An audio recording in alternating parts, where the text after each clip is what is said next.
Shalom, selamat pagi Bapak Ibu yang terkasih dalam Tuhan.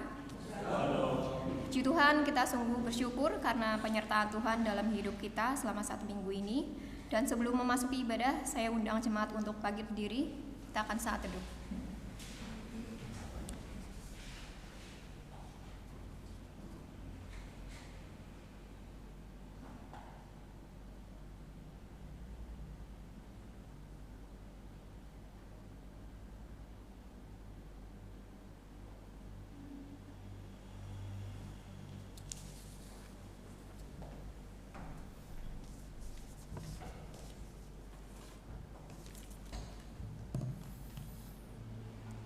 Saudara dalam kasih Tuhan, kami menyambut saudara sekalian untuk datang menghadap Tuhan, dan kebaktian kita pada pagi hari ini kita mau landaskan pada pengakuan bahwa pertolongan kita datangnya dari Tuhan yang menciptakan langit dan bumi, yang kasih setianya kekal untuk selama-lamanya dan yang tidak pernah meninggalkan perbuatan tangannya. Amin.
Tuhan berkata, "Jangan lagi kamu saling mendustai, karena kamu telah menanggalkan manusia lama serta kelakuannya, dan telah mengenakan manusia baru yang terus-menerus diperbarui untuk memperoleh pengetahuan yang benar menurut gambar Khaliknya." Gloria Patri.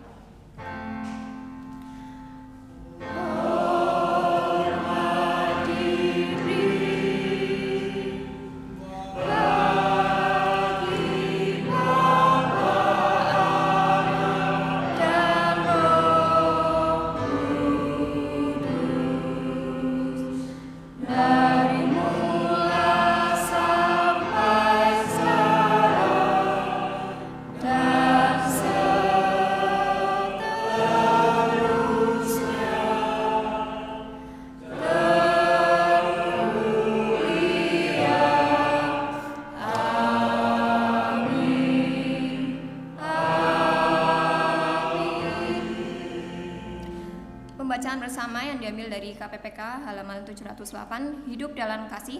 Kita akan membacanya bergantian, dimulai dari saya lalu jemaat sekalian. Hendaklah kasih itu jangan pura-pura, jauhilah yang jahat dan lakukanlah yang baik.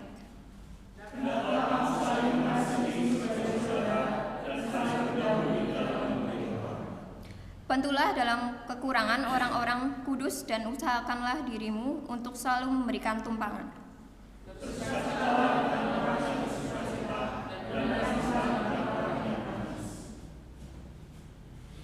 Hendaklah kamu sehati sepikir dalam hidupmu bersama. Jangan kamu memikirkan perkara-perkara yang tinggi, tapi arahkanlah dirimu kepada perkara-perkara yang sederhana. Janganlah menganggap dirimu pandai. Lakukanlah apa yang baik bagi semua orang. Sedapat-dapatnya, kalau hal itu bergantung padamu, hiduplah dalam perdamaian dengan semua orang.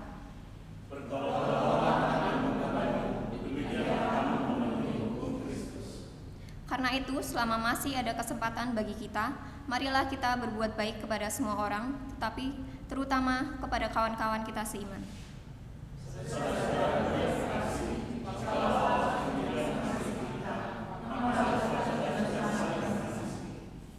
Kita sambut pembacaan ini dengan mengangkat pujian Kupujimu Tuhan.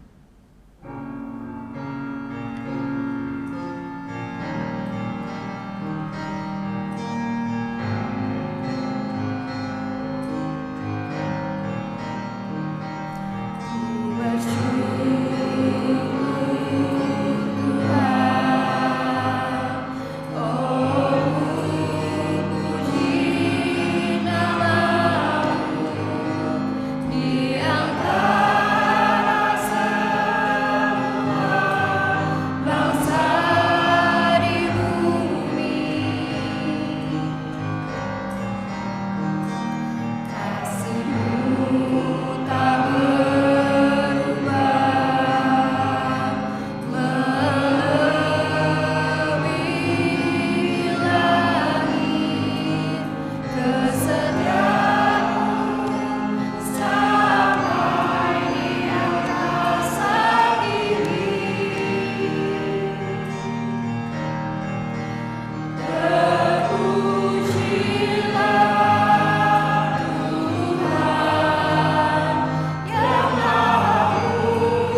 Doa syafaat pagi ini akan dipimpin oleh Nyonya Leni, dipersilakan.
Terima kasih. Pembacaan Alkitab kita akan diambil dari Filipi 2 ayat 1 sampai 11 yang akan dimulai dari kaum pria terlebih dahulu, lalu kaum wanita.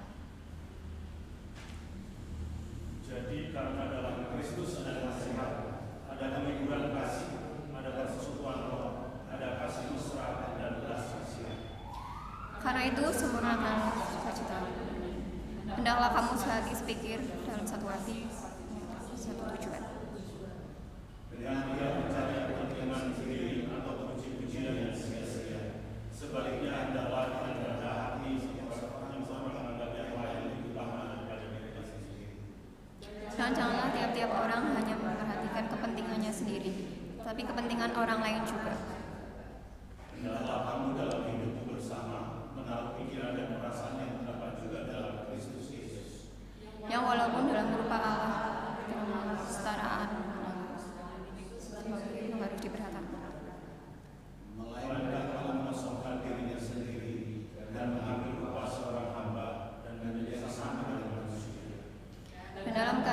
sebagai manusia, ia telah merendahkan dirinya dan taat sampai mati, bahkan sampai mati di kayu salib. Itulah sebabnya Allah sangat meninggikan dia dan mengaruniakan kepadanya nama di atas segala nama. Supaya dalam nama Yesus tekuk lutut segala yang ada di langit dan yang ada di atas bumi dan yang ada di bawah bumi. Dan segala lidah mengaku Yesus Kristus adalah Tuhan bagi kemuliaan Allah. Ya, terima kasih jemaat, boleh duduk kembali. Kita masih diberikan berkat oleh Tuhan dan kita juga diberikan kesempatan untuk menabur berkat yang sudah Tuhan berikan melalui persembahan dengan menaikkan pujian Hitung Berkat-Mu.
Bapak Ibu untuk berdiri.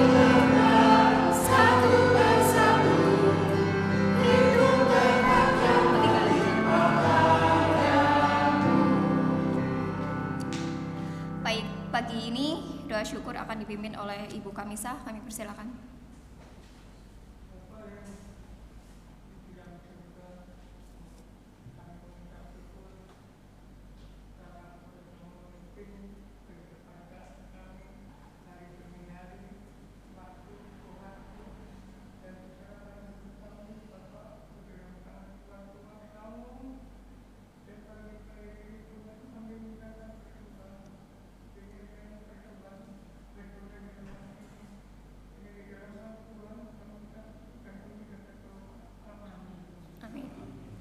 Jemaat boleh duduk kembali. Mari kita siapkan hati dan pikiran kita untuk mendengarkan firman Tuhan yang akan disampaikan oleh Bapak Pendeta Esron. Kita akan mengangkat satu pujian, Sentuh Hatiku.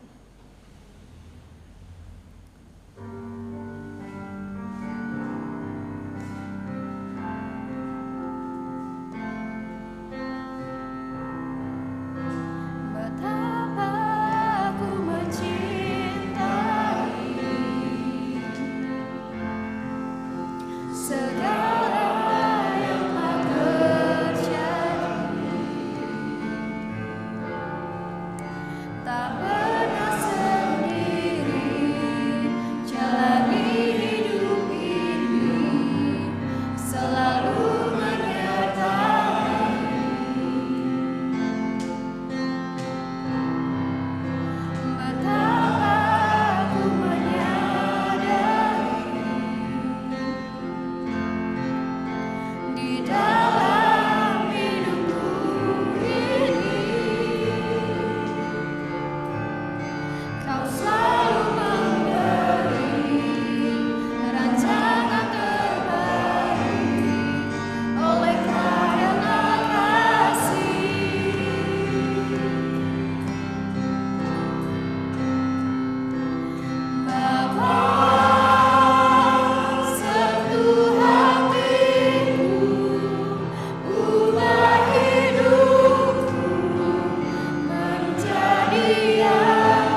hambanya dipersilakan.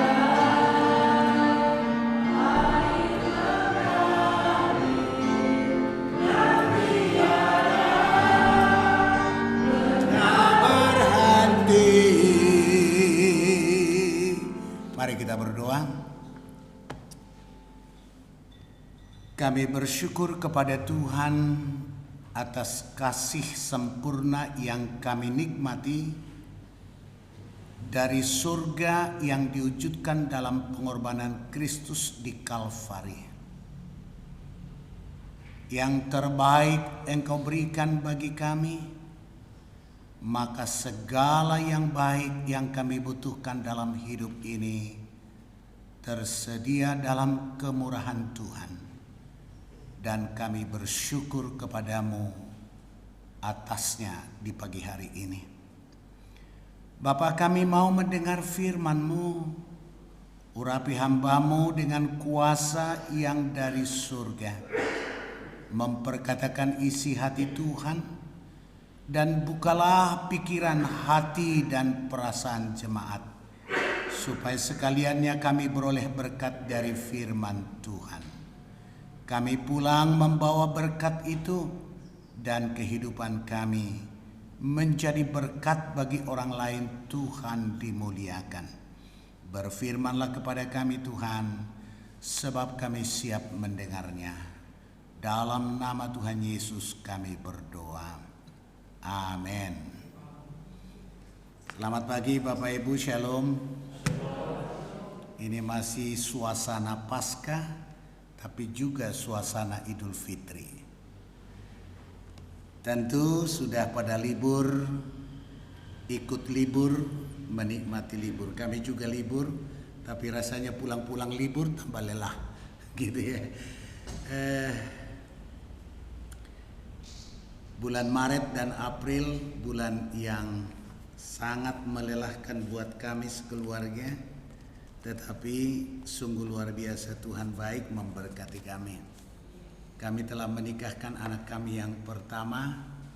Maaf tidak undangan karena di Medan acaranya, di Siantar. Jadi sudah terselenggara dengan baik. Melampaui ekspektasi kami. Tuhan bertindak dan memberkati. Acara di pihak perempuan antara orang Toba dan orang Simalungun. Jadi ada pertempuran budaya, sama-sama rasa kuat, tetapi bisa dikombinasi dengan bagus.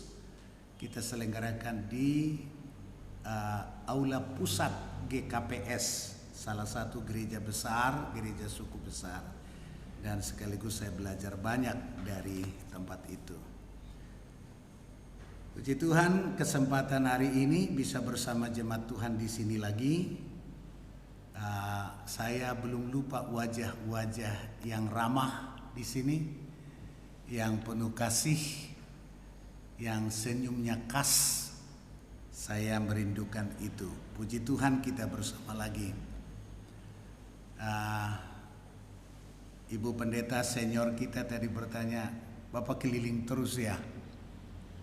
Ya karena tugasnya sekarang begitu, dipaksa keliling. Minggu depan saya bayar utang-utang lama. Saya akan khotbah mulai Sabtu, pembinaan pengurus dan tim kelompok sel di GKRI Jakarta. Ini karunia, yang sana GKRI di Pondok Kopi. Lalu khotbah hari Minggu, ibadah pertama dan kedua. Sore saya ke Kalimantan karena di situ markas kami. Sore saya ke Pontianak, lalu besok Senin paginya akan ke Bengkayang. Begitulah berputar. Lalu tanggal 27 ke Medan. Mudah-mudahan selesai pekerjaan di Pontianak. Tapi saya dikuatkan berbagai WA di grup mana-mana, banyak grup, bahwa waktu yang sedikit ini harus kita gunakan, sebab akan ada waktunya kita tidak bisa lagi melakukan apapun. Maka kami bersukacita melayani Tuhan dan terima kasih saya masih diingat dan dikasih khotbah di sini. Ibu Gembala, Pak Pur, Ibu, terima kasih untuk semua. Hari ini gereja kita menggumuli satu tema yang tema utamanya karakter seorang murid. Lalu subtema untuk tanggal 14 rendah hati dan lemah lembut. Rendah hati dan lemah lembut. Dari Filipi pasal 2 ayat 1 sampai 11. Kita udah baca tadi ya, untuk menghemat sambil, tapi saya tulis begini di sini. Sambil diikuti. LCD-nya boleh diikuti. Ini teks kita. Jadi karena dalam Kristus ada nasihat, ada penghiburan kasih, ada persekutuan roh, ada kasih mesra dan belas kasihan. Karena itu sempurnakanlah sukacitaku dengan ini. Hendaklah kamu sehati sepikir dalam satu kasih, satu jiwa, satu tujuan. Dengan tidak mencari kepentingan sendiri atau puji-pujian yang sia-sia. Sebaliknya, hendaklah dengan rendah hati yang seorang menganggap yang lain lebih utama daripada dirinya sendiri. Dan janganlah tiap-tiap orang hanya memperhatikan kepentingannya sendiri, tetapi kepentingan orang lain juga. Hendaklah kamu dalam hidupmu bersama menaruh pikiran dan perasaan yang terdapat juga dalam Kristus Yesus, yang walaupun dalam rupa Allah tidak menganggap kesetaraan dengan Allah itu sebagai milik yang harus dipertahankan, melainkan telah mengosongkan dirinya sendiri dan mengambil rupa seorang hamba dan menjadi sama dengan manusia. Dan dalam keadaan sebagai manusia, ia telah merendahkan dirinya dan taat sampai mati, bahkan sampai mati di kayu salib. Itulah sebabnya Allah sangat meninggikan dia dan mengaruniakan kepadanya nama di atas segala nama, supaya dalam nama Yesus bertekuk lutut segala yang ada di langit dan yang ada di atas bumi dan yang ada di bawah bumi, dan segala lidah mengaku Yesus Kristus adalah Tuhan, bagi kemuliaan Allah Bapa. Pasca kemarin kami mengevaluasi dari pasca ke pasca. Gereja kami membaptiskan 571 orang dewasa. Sinode kami 1 tahun, ujung pasca lalu setelah pasca ke pasca kemarin, membaptiskan 571 orang dewasa. Dan karena kami baptis selam, semua harus buat pengakuan di gereja dan di kolam atau di sungai atau di laut, mengangkat tangan dan menyatakan, aku percaya Yesus Kristus adalah Tuhan dan Juru Selamat saya. Atas dasar itu mereka dibaptiskan. Teks kita berbicara tentang kerendahan hati, kelemah lembutan dan kerendahan hati yang menghasilkan kemuliaan yang luar biasa. Tetapi sesungguhnya apa sih latar belakang surat Filipi pasal 2 ayat 1-11 sehingga Paulus menuliskan itu oleh dorongan Roh Kudus? Kita lihat bahwa sebuah perspektif, kita mulai dari ini. Untuk menilai kedewasaan jemaat ada banyak instrumen, tapi kaitannya dengan teks kita ini. Bila ada 2 orang jemaat atau orang Kristen bertengkar, siapa yang memenangkan pertengkaran, dialah yang paling buruk, dialah yang kalah, alias tidak dewasa secara rohani. Jadi kalau saudara seorang Kristen, pertama jangan suka bertengkar. Kalau bertengkar, sadarilah segera, mengalahlah, jangan jadi pemenang dalam pertengkaran. Karena kalau itu terjadi, maka saudara akan terbukti walaupun rajin, walaupun giat melayani, bahkan sudah berkhotbah pun, kalau Anda selalu ingin menang dalam pertengkaran itu, menandakan saudara dan saya bukan orang Kristen dewasa. Paham ya? Nah, saudaraku yang terkasih, kepada jemaat Filipi yang sedang mengalami perpecahan, Rasul Paulus memberi nasihat. Diikuti ya. Rasul Paulus memberi nasihat agar jemaat hidup dalam kesatuan. Nanti kesatuan itu hanya bisa dicapai kalau ada kelemah lembutan dan kerendahan hati.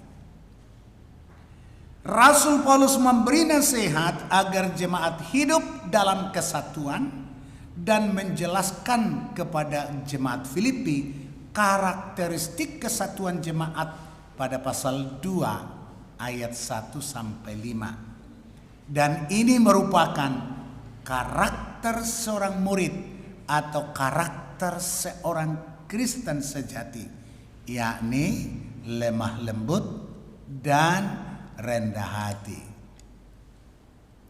Rendah hati serta ramah tamah, itulah maunya Tuhan, kata guru sekolah minggu. Tapi seolah-olah tak berlaku kalau sudah remaja dan orang dewasa. Berlaku selamanya, karena itu menjadi karakter seorang Kristen, lemah lembut dan rendah hati. Saudara, fondasi dari kesatuan gereja dijelaskan di pasal 2 ayat 1, esensi kesatuan gereja dijelaskan di pasal 2 ayat 2, dan aktualisasi kesatuan gereja di pasal 3, di pasal 2 ayat 3 sampai 5. Sekarang kita mau lihat fondasi dari kesatuan gereja. Kesatuan jemaat bisa terjadi bila berdasar pada ajaran Kristus. Kesatuan jemaat bisa terwujud bila berdasar pada ajaran Kristus Yesus, bukan pada budaya rupanya, bukan pada tradisi rupanya, bukan pada pengetahuan rupanya, tetapi pada ajaran Kristus. Pada ayat 1 di pasal 2 Filipi ini dijelaskan ada 5 fondasi yang membangun kesatuan gereja dalam perwujudan gambaran karakter Kristen, lemah lembut dan rendah hati. Yang pertama ada nasihat. Kalau ada nasihat di dalam gereja, dua pribadi akan muncul di situ, yang menasehati dan yang dinasehati. Tetapi kalau tidak ada lagi orang yang mau menasehati, udah nggak usah dinasehati itu. Dia tidak mau dengar nasihat, nggak usah dinasehati itu. Berarti yang memberi nasihat mundur. Sebab yang dinasehati tuli alias tidak mau dengar. Kira-kira gereja baik enggak? Lalu Paulus berkata ada penghiburan kasih. Ada penghiburan kasih. Artinya apa? Selamat berbahagia, basa-basi. Semoga lekas sembuh, basa-basi. Kami ikut mendoakan tapi tidak berdoa, basa-basi. Itu kalau di grup kan gitu, turut mendoakan. Betul enggak orang ini mendoakan ya? Selamat berbahagia, betulkah itu dari hati? Artinya penghiburan kasih. Kalau ada kata-kata dorongan, kalau ada ucapan, hendaklah ucapan itu yang membangun, yang dilandaskan pada kasih. Maka dalam gereja yang didasarkan pada ajaran Kristus, jangan dibiarkan ada kepalsuan. Kemudian ada persekutuan roh. Artinya apa? Ada persekutuan roh, berarti ada persekutuan daging. Tapi kalau kita tarik lebih positif, ada persekutuan jamuan kasih, ada persekutuan kasih. Berarti jamuan kasih dagingnya, persekutuan roh ibadahnya gitu ya. Maka ada doa, Bapa, kami telah menikmati makanan minuman jasmani kami, sekarang kami mau menikmati makanan minuman rohani kami. Artinya sudah selesai makan-makan, lalu persekutuan. Baik ya, tapi yang dimaksud dalam hal ini adalah bahwa kata persekutuan itu bersifat umum. Ada persekutuan kumpulan orang, bisa sejenis, bisa seprofesi, tetapi bisa juga seperti warga gereja. Lintas umur, lintas budaya, lintas profesi juga disebut persekutuan. Yang membedakan ialah apa yang mengikat persekutuan itu. Ada persekutuan yang diikat iuran bulanan alias arisan. Ada persekutuan para dawis, ada persekutuan PKK. Tetapi hendaklah gereja menikmati persekutuan roh. Artinya apa? Ketertiban, kasih, nasihat yang di atas itu dan yang di bawahnya nanti, yang disebut kasih mesra. Kasih mesra, kasih yang keluar dari dalam hati, bukan kasih yang punya maksud-maksud. Maka ditutup dasar dari kesatuan gereja dari ajaran Kristus. Di dalam gereja harus ada belas kasihan. Artinya apa? Kalau tadi ada kasih mesra, itu berbalasan. Kalau di bawah belas kasihan adalah kasih kepada mereka yang tidak mungkin membalas kasih kita. Kasih seperti ini harus ada dalam gereja. Ada gereja di Purwokerto. Saya senyum mendengar. Walaupun aku mengerti kegelisahan pendeta ini. Dia bilang, mulai ini gereja kami tidak lagi mencari orang nomaden. Capek. Siapa itu nomaden? Yang belum punya rumah. Kami tidak mau lagi mengarahkan pelayanan kami kepada mereka yang belum punya domisili tetap. Capek. Saya ngerti. Saya mengerti karena saya melakoni itu. Artinya apa?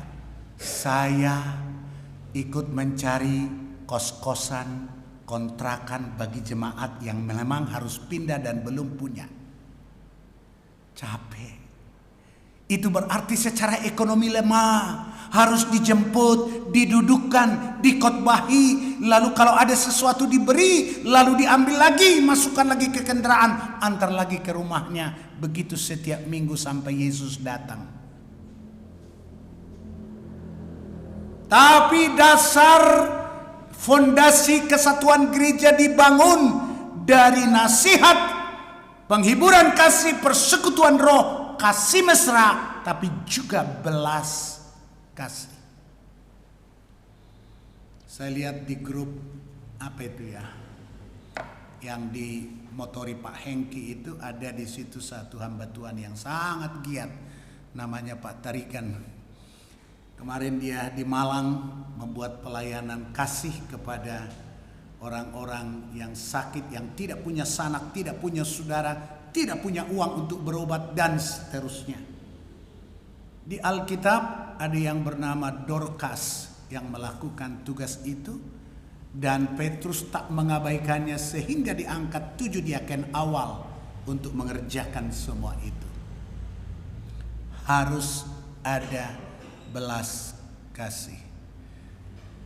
Kalau kita harum, biarlah hidungmu mampet mencium saudara yang tidak harum, supaya tidak muncul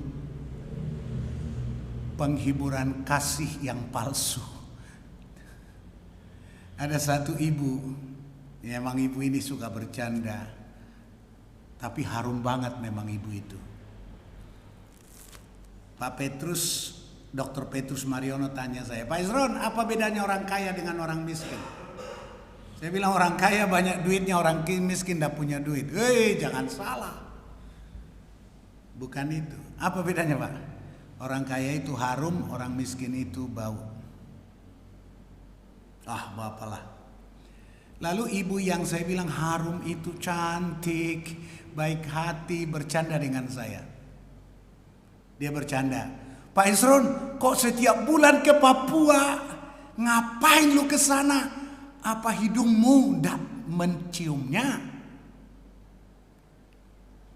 Ngerti saya.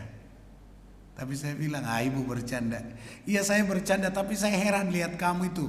Setiap bulan habiskan uang banyak pergi ke Papua. Dulu kan saya ada pernah 7 tahun setiap bulan ke Papua. Dan waktu itu kampus Kaliori dipenuhi orang-orang Papua. Menghitam itu bisa 50-60 orang zaman itu. Saya bilang, saya adaptasi, Bu. Adaptasi. Hidung saya sampai saraf otak saya adaptasi. Karena didorong oleh kasih. Harus ada. Ini dasar bergereja. Kita lihat yang berikut. Esensi dari kesatuan gereja di ayat 2. Ayat 2 bilang apa? Esensi dari kesatuan gereja. Apa hakikat kesatuan yang dikehendaki terjadi pada jemaat lokal? Dalam hal ini Filipi. Pasal 2 berkata, Rasul Paulus menulis, karena itu sempurnakanlah sukacitaku dengan ini, hendaklah kamu sehati, sepikir. Lalu dideskripsi dalam satu kasih motif. Seringkali dalam gereja motivasinya macam-macam, tapi Alkitab yang meletakkan dasar kesatuannya pada ajaran Kristus menginginkan motif orang bergereja harus sama dan satu dan benar. Apa sih? Ada orang saya wawancara yang dibuat, untuk apa ke gereja? Mendengar firman. Salah enggak sih? Untuk apa ke gereja? Saya ingin mencari berkat Tuhan. Bisa berkat dari firman, bisa berkat, tapi ingin diberkati. Untuk apa ke gereja? Ada motif-motif lain. Dak enak sama Pak Gembala. Untuk apa ke gereja? Sebab saya sudah libur 2 minggu. Untuk apa ke gereja? Ada janji mau ketemuan. Untuk apa ke gereja? Sebab dari gereja kami nanti langsung pergi. Untuk apa ke gereja? Ada 1001 macam motif. Tapi motif yang benar bergereja apa? Menyembah Yesus. Baca seluruh Alkitab dan kita paham motif kasih dan ibadah kita karena kita mengasihi Allah, kita mau menyembah Dia. Semua yang lain adalah efek, akibat dari penyembahan dari ketulusan hati kita kepada Allah. Bila Allah dimuliakan, bila Allah diagungkan karena kita mengasihi Dia, curahan kasih-Nya akan kita, melimpahi kita segala yang kita rindukan tersedia dalam hadiratnya. Amin. Satu, kasih. Ini masalah motif. Jadi harus kasih kepada Allah untuk menyembah Dia, memuliakan Dia. Itulah rindu kita di sini. Yang main musik harus yang terbaik, terus diasah kemampuannya sehingga Allah dimuliakan, jemaat diberkati. Yang main musik tadi siapa sih namanya? Siska ya? Kayaknya saya kenal dia waktu kecil. Makasih kepada Tuhan atas pelayanannya. Coba nggak ada pemain musik kita. Orang Medan bilang maltu haltuk. Nyanyi kita terseret-seret karena tidak ada tuntunan. Saudara, motivasi. Yang kedua, satu jiwa. Ini masalah jiwa persepsi. Kadang-kadang orang bertengkar, maksudnya sama, yang dilihat sama, yang dibaca sama, tapi persepsinya bisa berbeda. Tapi orang yang bersekutu dengan Allah, si A bersekutu dengan Allah, si B bersekutu dengan Allah, semua bersekutu dengan Allah seperti menara gereja itu. Semakin dekat dengan Allah, si A, si B, si C semakin juga dekat. Akhirnya sampai persepsi kita pun begitu dekat dan mudah sekali diselaraskan. Paulus berkata, hendaklah kamu sehati sepikir dalam hal kasih dan persepsi. Yang ketiga, satu tujuan, arah, visi. Alkitab berkata, bila tidak ada wahyu, maka liarlah rakyat. Siapa pemilik visi? Komandannya. Kalau di keluarga, siapa pemilik visi yang menentukan arah keluarga? Suami, tentu dengan istrinya. Kalau di sekolah, kepala sekolah, yayasannya, ketuanya. Kalau di gereja, ya gembala dan pengurus.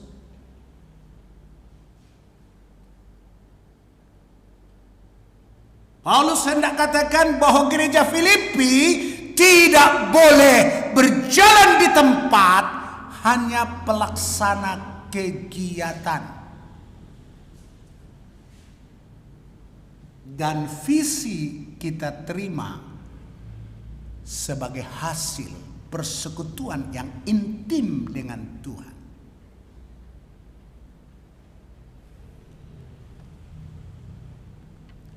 Kita sudah, Bapak Ibu sudah nonton videonya gereja India Timur.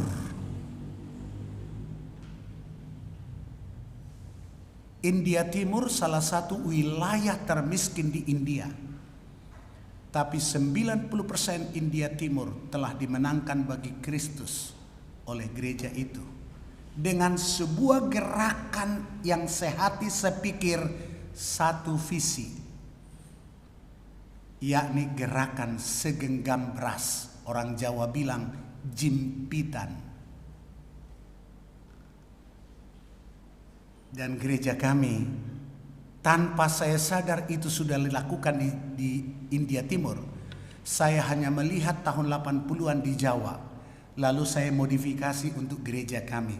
Segenggam beras, persembahan seorang ibu yang cinta Tuhan setiap mau masak, disertai doa. 3 muk taruh di panci, sebelum dicuci diambil segenggam, disimpan di satu kaleng, disertai doa untuk pekerjaan Tuhan. 2 kali masak sehari selama 7 hari dibawa ke gereja. Semua ibu-ibu melakukannya. Kami sedang bergerak ke arah itu. Untuk apa? Untuk membangun rumah besar kita, GPB Nasional. Itu konteks kami. Ada visi, ada arah, ada sasaran, ada tujuan. Supaya apa? Supaya jemaat tidak mudah disimpangkan dari jalannya ke jalan yang lain. Kalau orang lagi jalan-jalan tanpa tujuan, kita tanya, mau kemana? Cari angin. Mau kemana? Cuci mata. Di sini Mall Rita ya, cuci mata. Itu kegiatan tanpa tujuan. Lalu ada yang berkata, kalau gitu ayo ikut saya ke Purbalingga, kita makan sate. Kira-kira mau enggak orang itu? Maulah.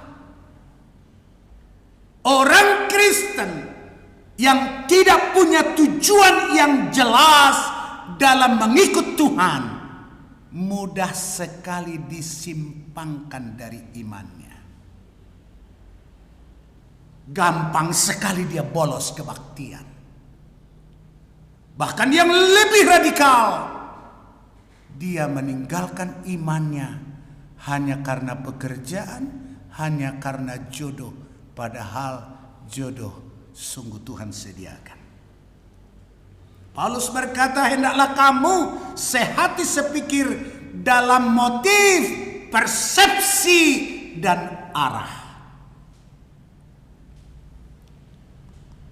Itu esensinya. Lalu aktualisasi kesatuan gereja. Bagaimana cara mengaktualkan atau mewujudkan kesatuan dalam kehidupan jemaat? Pada dasarnya Rasul Paulus menghendaki jemaat mengikuti teladan Yesus Kristus yang dijelaskan di ayat 6 sampai ayat 11. Yang walaupun dalam rupa Elohim, Allah, namun tidak menganggap kesetaraan dengan Allah itu sebagai milik yang harus dipertahankan, melainkan mengosongkan dirinya dan mengambil rupa seorang hamba dan menjadi manusia menjadi sama dengan manusia. Kita lihat aktualisasinya. Secara negatif, jangan jadi orang Kristen egois. Ayat 3 itu menjelaskan begini. Orang Kristen egois berfokus pada diri sendiri. Di Jawa ada lagunya, duweku, duweku. Halo. Gusti Yesus bukan hanya duekmu, duek kita juga.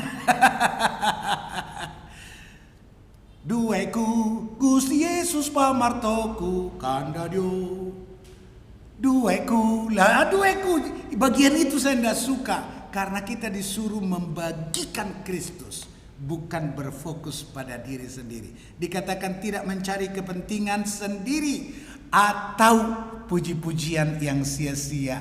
Kayaknya tadi aku gak disalam dengan senyum oleh Bu Gembala. Minggu depan aku tidak mau pelayanan lagi. Paling tidak aku pasang aksi supaya aku dirayu. Itu kekanak-kanakan yang mencari puji-pujian yang sia-sia. Atau saya akan lakukan yang spekta supaya aku dipuji. No. Itu masih berfokus pada diri sendiri. Paulus berkata, jangan berfokus pada diri sendiri.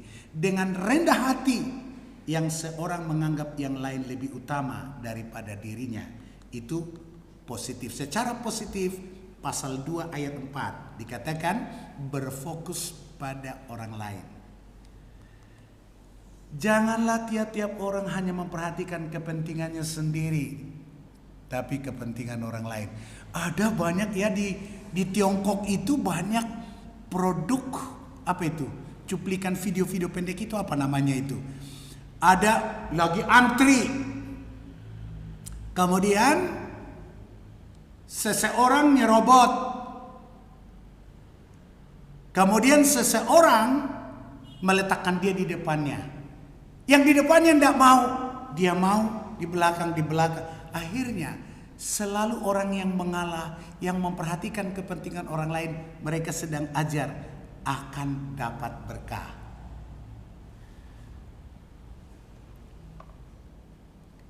Alkitab mengajar kita, sebab kita telah menerima kasih yang sempurna dari Allah sebelum kita berbuat apapun.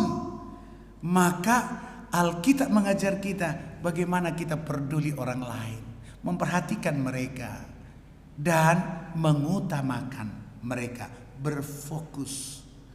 Artinya kita datang ke gereja bagaimana supaya yang melihat aku bahagia, yang melihat aku senang, yang melihat aku terberkati. Ada ibu-ibu di gereja kami, bukan di sini. Jangan diselidiki, masih ibu itu masih ada. Satu waktu ibu-ibu datang rombongan, ada 5 orang kali. Pagi malam. Kenapa? Kok rame-rame tapi tidak ada oleh-olehnya? Ya kami bawa oleh-oleh marah katanya. Kenapa? Ibu Anu tidak mau salam kami. Loh, Ibu Anu nggak mau salam kalian kok lapornya ke saya? Ya kami nggak tahu salah kami. Pak Gembala selidiki dulu. Saya bilang tanya aja, tanya. Bu kok nggak mau salam kami, ada apa? Jangan-jangan bukan salah kalian tapi salah orang itu. Nah kadang-kadang kan kita ditolak. Langsung kita merasa yang salah, bukan? Jangan-jangan orang itu sedang bermasalah. Nah orang yang berfokus pada orang lain, mencari fenomena, mencari kebenaran di balik fenomena. Kenapa ya ibu itu murung ya? Jangan-jangan dia sakit perut, kasihan banget. Aku ada norit. Kenapa bapak itu nggak ramah ya? Jangan-jangan dia bermasalah ya? Masalah keuangan. Banyak sekali kan masalah hidup kita. Betul?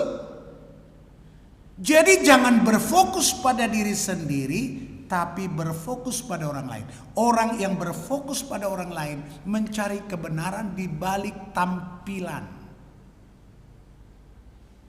Supaya tahu kita meletakkan diri menjadi berkat bagi dia. Memperhatikan kepentingan orang lain juga. Sesudah kita mengerti dia, kasih solusi, kasih pertolongan. Itu yang Tuhan mau dalam Filipi pasal 2 ayat 4. Sekarang kita lihat ilustrasi dari pasal 2 di ayat yang ke-5, 6, 7, 8, 9 sampai 11. Namanya kenosis. Kenosis diterjemahkan mengosongkan diri. Ini ketinggalan jauh. Ayo terus. Terus.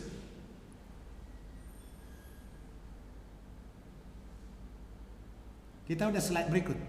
Kenosis, mengosongkan diri. 1. Yang kedua, tidak menganggap setara.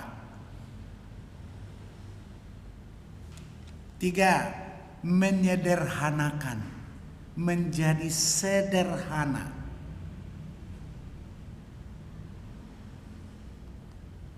4. Tidak sulit dijangkau, mudah diakses. Tidak jaim, ya dah? Oh, pendeta-pendeta ada banyak yang jaim, apalagi di kampung saya.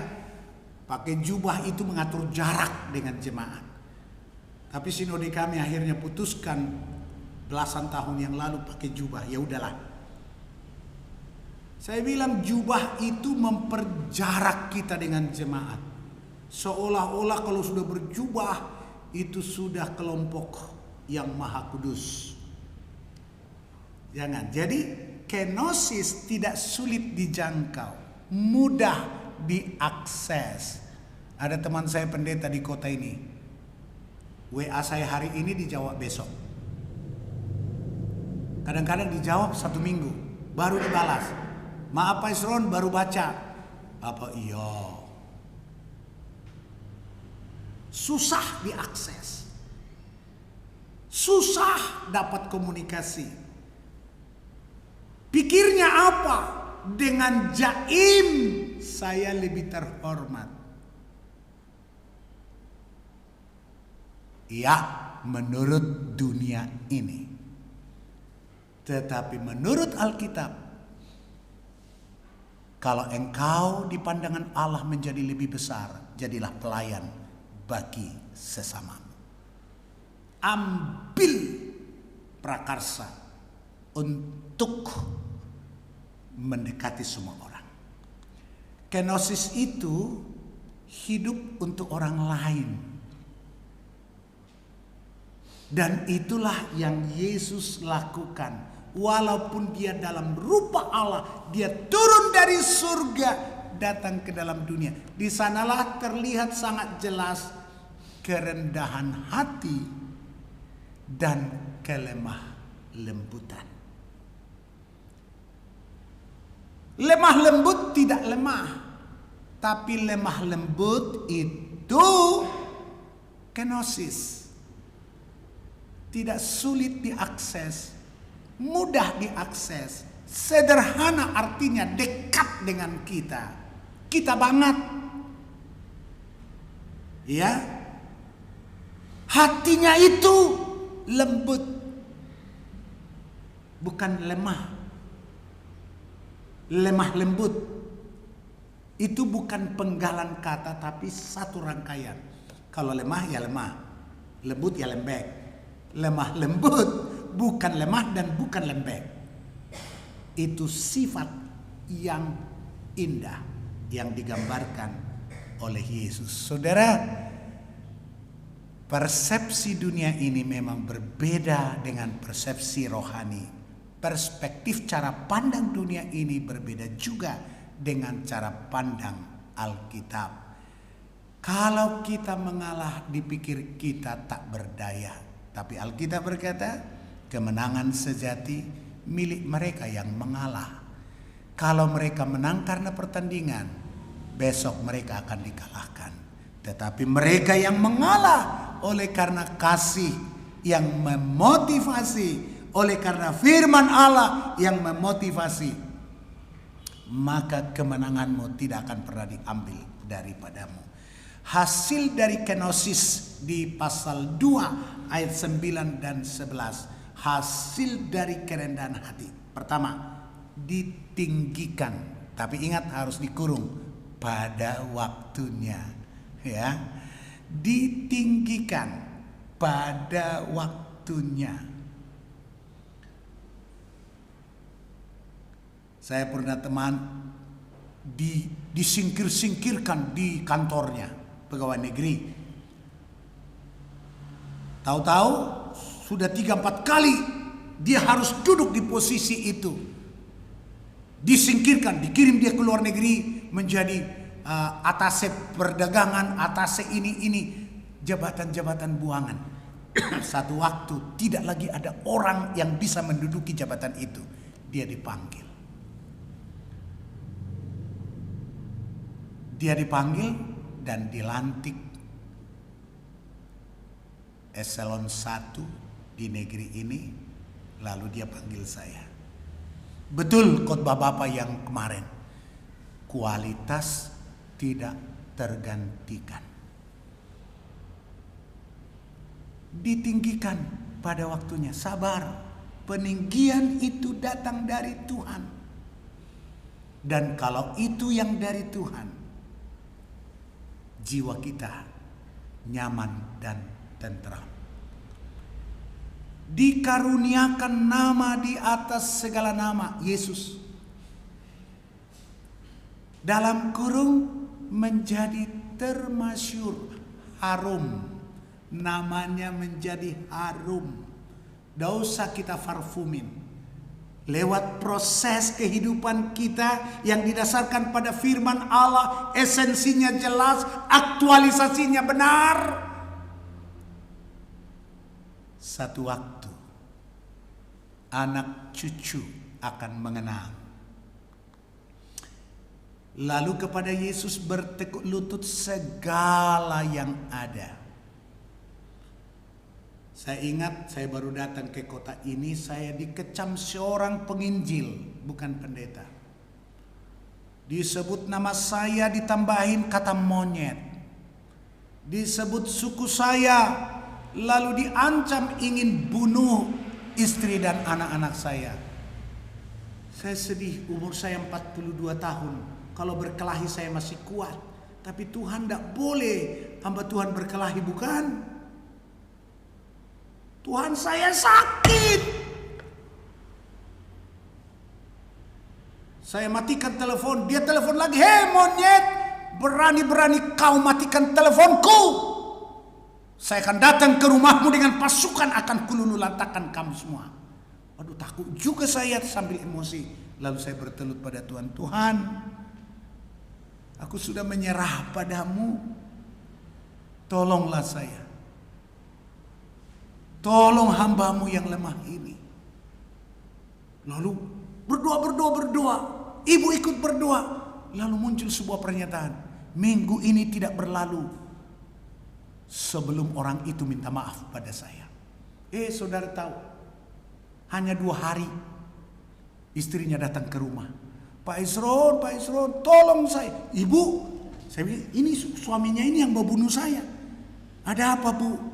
Suami saya sakit di Sinar Kasih, meraung-raung sebut-sebut nama Bapak. Bapak tolong lihat ke Sinar Kasih, tumpangkan tangan. Itu 18 tahun lalu ya. Saya datang ke sana. Ada apa, Ibu? Suamimu kenapa? Sudah 3 hari ini tidak buang air, tidak kencing.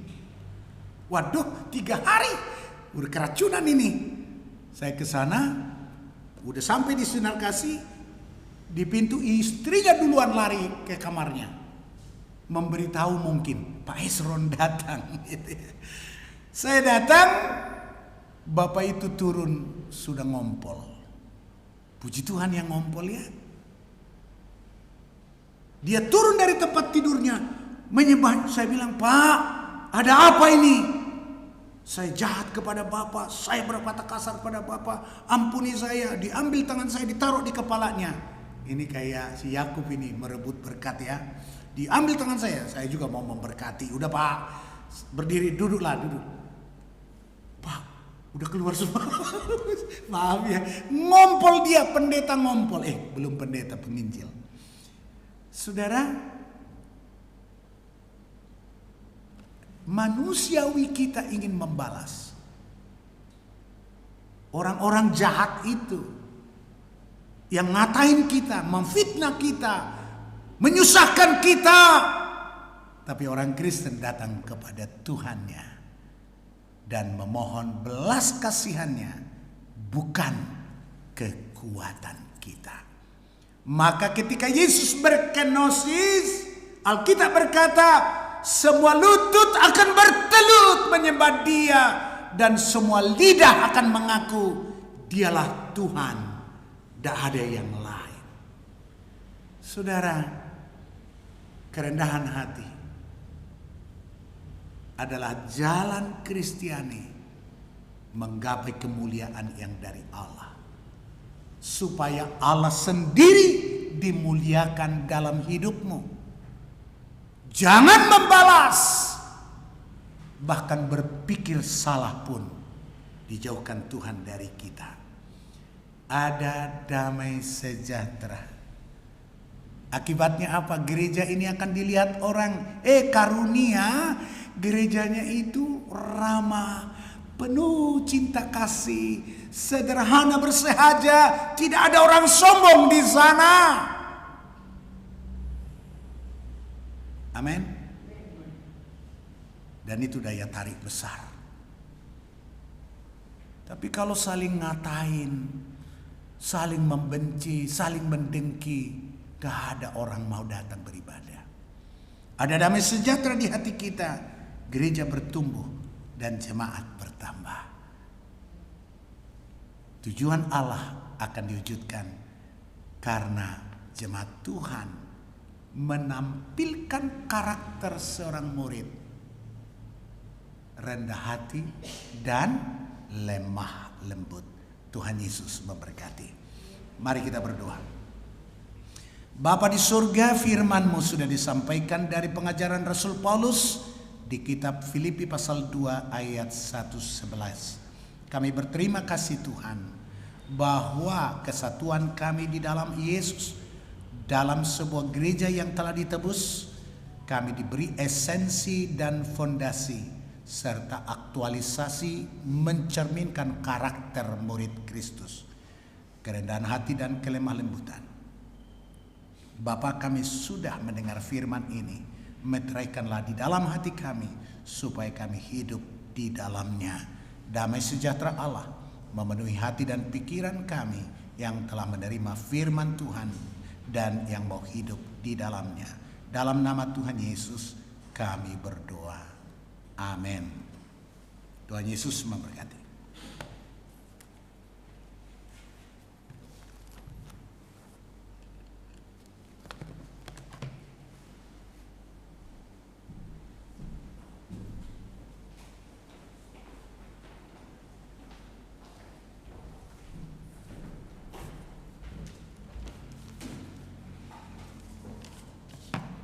Terima kasih Bapak Pendeta Esron yang sudah menyampaikan firman Tuhan. Kiranya Tuhan memberkati pelayanan dan juga keluarganya. Untuk meresponi firman Tuhan, kita akan menyanyikan pujian seperti Yesus sambil memberikan persembahan yang kedua.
Pengakuan iman kita melalui pengakuan iman rasuli.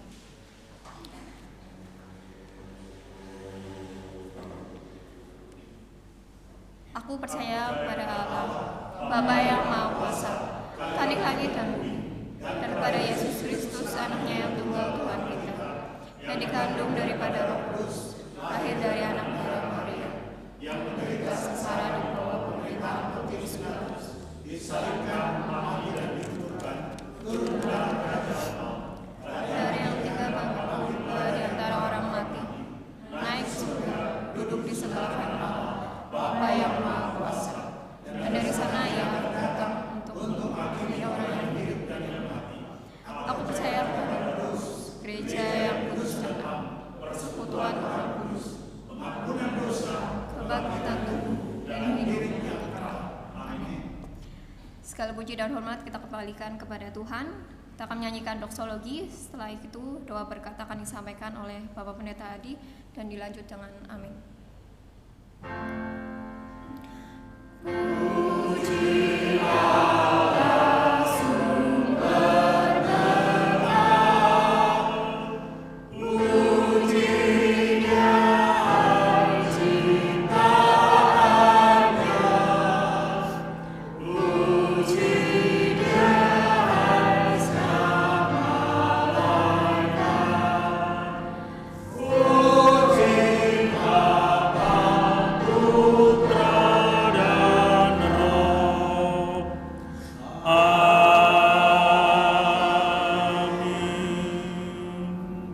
Jemaat yang dikasihi oleh Tuhan, pulanglah dan terimalah berkat Tuhan.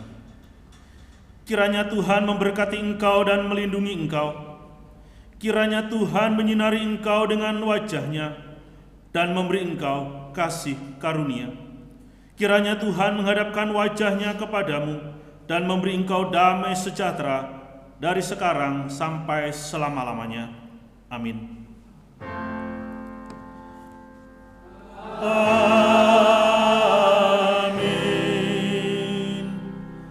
Amin.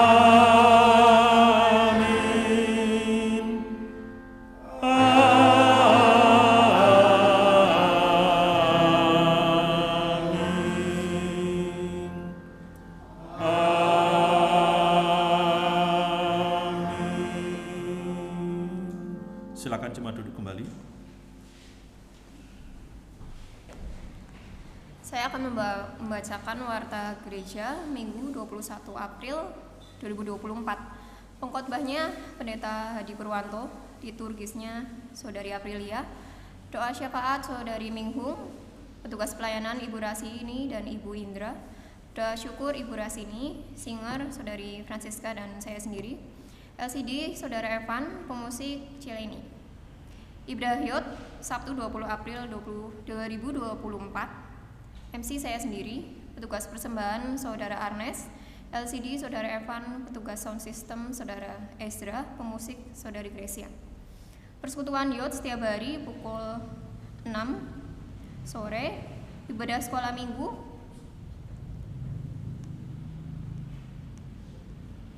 Setiap minggu pukul 9 pagi, kebaktian doa setiap hari Rabu pukul 6 sore. Pelayanan konseling pastoral setiap hari Kamis pukul 10 sampai 12 siang yang akan dilayani oleh Pendeta Hadi dan Evangelis Rita. Persekutuan Bahtera setiap Jumat pertama dan ketiga pukul 7 malam. Kita akan mengakhiri ibadah kita sambil menyanyikan lagu Immanuel.